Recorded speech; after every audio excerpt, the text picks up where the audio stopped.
For me, you know, you have to earn it. Climbing up, completing that grind, feeling that pain through your body, feeling your legs, wanting to quit, you know, those are all good, healthy feelings that I want to feel. I want to get to the point where I almost want to just quit, but I push through to get to that reward, the top.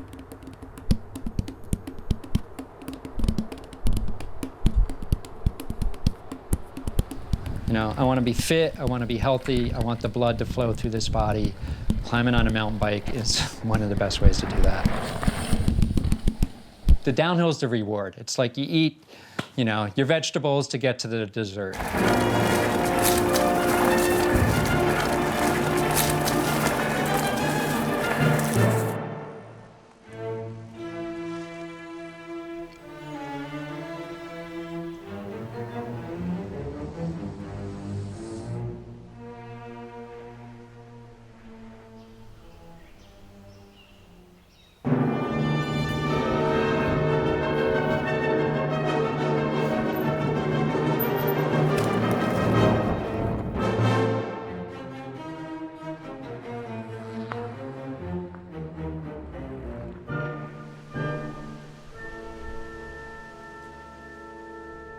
My relationship with Chris, we met, like, you want me to go all the way back? He's a very dynamic person. He has a lot of experience in the bicycle industry. When I met Chris, I wasn't sure what to think. Chris actually originally met him as a customer. He and his partner Amy came up, I don't know how many years ago now. We met them at a trade show in Minneapolis we did, and they wound up coming on a kayak tour with us to Isle Royal. You don't understand everyone's story until you get to know them. And Chris was one of those people that he's lived a bunch of places and he's not exactly from here, but his heart belongs here. He can be a little full of himself sometimes, but he's good to me. I describe myself as a kind of fun-loving, Grateful Dead touring mountain bike photographer. Originally from New Jersey, and I figured 17 years in New Jersey is a long enough sentence for anybody. So I immediately tried to go as far west as I could for school. Went to University of Arizona when I was 17, then spent nearly 25 years out west, living everywhere from Tucson, Arizona, lived all across Colorado in different ski towns, moved up to North Idaho, also lived in different Lake Tahoe, Mammoth for a couple different seasons. And I came up here kind of on a whim to kind of do some research for a story for Powder, which was for Mount Bohemia. I kind of fell in love right away with the place, and then I had to find a way to get Amy up here. She gets very excited about it. She just jumps onto it. Yeah, she loves it. I called Amy, my girlfriend, and tried to see if, you know, to get her up here, and the first thing she said on the phone was, "We're not moving to Michigan." And I just right away, I'm like, no, don't even think about it. We're not moving there. Got her up here. We did a trip kind of around the peninsula in our van and driving the shoreline. And All of a sudden, I'm the one like, babe, this place is awesome. Like, we should move here. yeah, I'd say living on the Keweenaw is definitely not for everybody. Copper Harbor, for instance, it's the farthest town from any interstate highway in the whole lower 48. There's not a single stoplight in Keweenaw County, in fact. We do have a blinking light here in Copper Harbor. That's the closest we come. You know, no one's ever passing through when they come here. So I had an old friend on Facebook get in touch with me, and she's like, oh, if I'm ever passing through, I'll stop in and see you. And I'm like, have you looked up where I live? It's only after that sort of pilgrimage that everyone has to make to get here, that in understanding that everyone has gone through, because nobody just shows up. You have to go and go some sort of distance, and that there's no easy way to get here. And so because of that, there's an instant camaraderie that happens because everyone else around you has gone through the same thing, and that doesn't exist many other places. If it wasn't for the Copper Harbor Trail system, I don't think we would have that determination to make it up here. If Copper Harbor is known for anything nowadays, it is probably the mountain biking, especially if you talk to bikers in the know. from all over the country.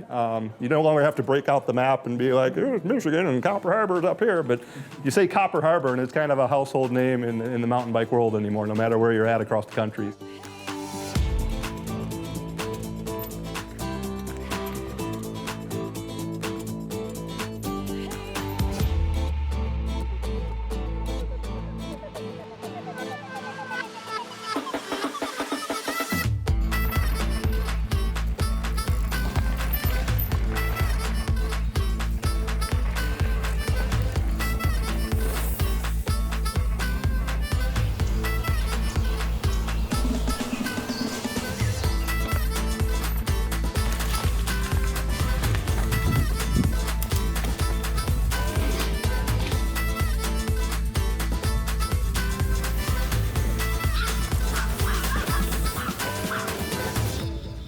So Gigi is the ultimate little adventure chihuahua. Gigi, the Chihuahua, the amazing Chihuahua. Gigi is more famous than probably anyone in the Keweenaw. I'm like, this little dog has 6-inch legs and she's out there giving it her all. I have no excuse.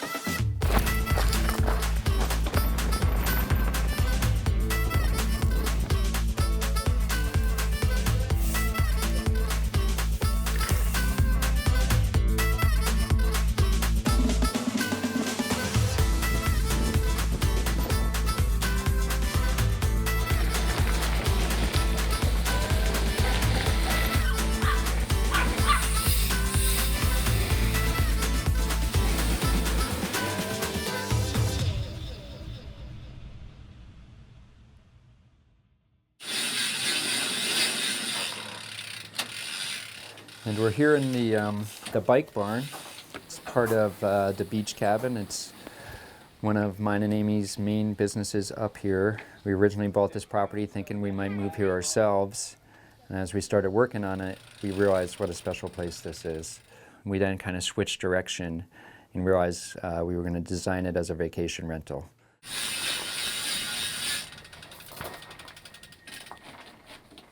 Always looking for little cracks or stresses. You know, mountain biking involves determination, improvisation, and just knowing where you're at. And those directly kind of apply to my life set, where you have to take chances. Mountain biking has almost become kind of spiritual for me in a way. This is where what I do to escape, where I go to connect with nature, where I go to spend time with my friends. It's really a key part of my life. Can't picture my life ever without biking in it, especially mountain biking. I viewed life where, you know, in a way, a lot of it's all been done before. You know, when I started getting into photography, I saw other photographers doing the dream jobs. Maybe that's shooting for a national bike magazine or shooting for a national ski magazine. My theory was someone's always doing that. You know, I wanted to hit this jump. I looked at it for 3 or 4 years and said, I'll never, ever hit that. But once I saw this one person do it that I knew was pretty much the same level rider as me, I go, I can do that. So, and it's the same thing once I saw someone making a living out of an outdoor lifestyle photography, I said, I could do that.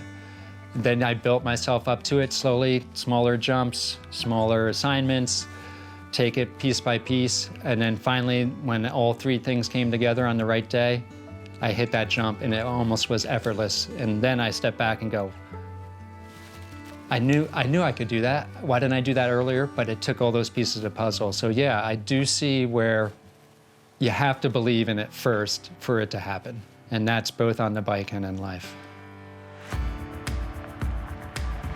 My favorite part about biking is that you never know what you're gonna get when you go for a ride. You might have an idea of where you're gonna go or the places that you might go during the duration of that ride, but what happens on it is, at least in wilder places, your bike might break, you might meet new people, you might meet new friends, you might run into wild animals, and all of it probably goes against having a perfect bike ride. But a perfect bike ride doesn't happen without any of those things either.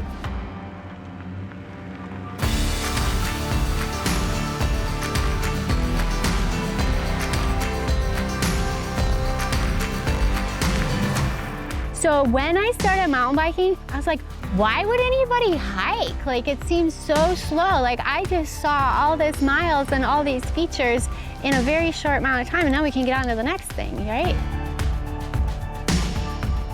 I was literally at times when we had our bikes, I was like, whoa, why would anybody walk this? Like,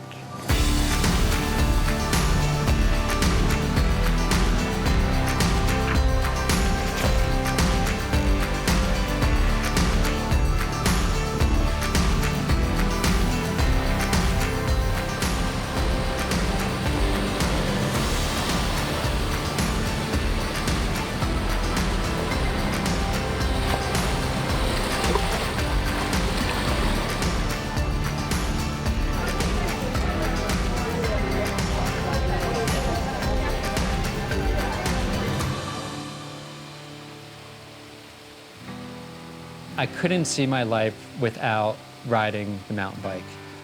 That's why I'm really in it for the longevity, because I want to do this till I'm 70, till I'm 80.